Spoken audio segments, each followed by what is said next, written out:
বাপ্পারাজের চাচা হেনা কোথায়, এই দৃশ্যটি মুভির হলেও মিলে যায় আমাদের মতো হাজারো যুবকের জীবনের সাথে। তেমনি হাজারো যুবকের ভালোবাসা হারিয়ে যায় সময়, কেরিয়া ও টাকার কাছে। তেমনি একটি কাহিনী নিয়ে ছবি বানানো হয়েছিল 1993 সালে। ওই ছবির নাম ছিল প্রেমের সমাধি। আর সেখানে নায়িকা হিসেবে অভিনয় করেছিল শাবনাজ, আর নায়ক ছিলেন বাপ্পারাজ। নায়িকার চক্ষু ছিল অন্ধ, আর বাপ্পারাজ ছিল একজন গরিব ঘরের সন্তান। শাবনাজ ছিল গরিব ঘরের সন্তান। তখন বাপ্পারাজ শাবনাজকে অনেক ভালোবাসতো।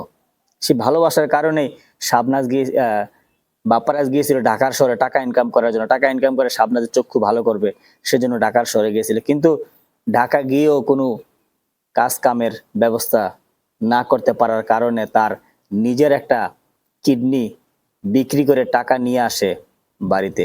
আয়সা দেখে বাড়িঘর সাজানো।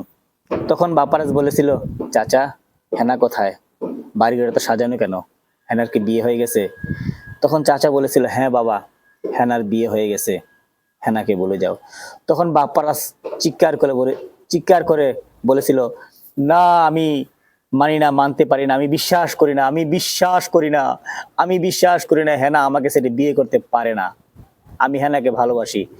তখন চাচা বলল, বাবা তুমি বিশ্বাস করো আর না করো, হেনার বিয়ে হয়ে গেছে। তখন বাপ্পারাজ এই গানটি টান দিয়েছিল, বলেছিল, প্রেমের সমাধি ভেঙে মনের শিকল ছিঁড়ে পাখি যায় উড়ে যায়, তোমায় পাবো না জানি তবু চোখের পানি তুমি দিলে আমায়, খাঁচার পাখি কবু খাঁচায় থাকে না,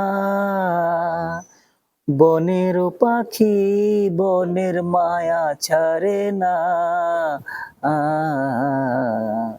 প্রেমের সমাধি ভেঙে মনের শিকল ছিঁড়ে পাখি যায় উড়ে যায়। আসলে এই ছবিটা 1993 সালে ব্যবসা সফল করেছিল, অনেক টাকা ইনকাম করেছিল। কিন্তু আমাদের মতো হাজারো যুবকের চোখের অশ্রু ঝরিয়েছিল, কারণ এটা ছিল একটা প্রেমের এবং বিরহের ছবি। আসলে তখনকার ছবিগুলো একটা একটা আবেগ প্রবল ছবি ছিল। আর এখনো ছবিগুলো কি, নায়ক নায়িকার সাথে দেখা হলেই আই লাভ ইউ, আমি তোমাকে ভালোবাসি, তোমাকে ছাড়া বাঁচবো না, একটু পরে আবার ব্রেকআপ। আসলে আগের ছবিগুলোই ছিল রোমান্টিক ছবি। বাপ মা ভাই বোন সমাজের সবাইকে নিয়ে আমরা একসাথে এগুলো দেখতাম।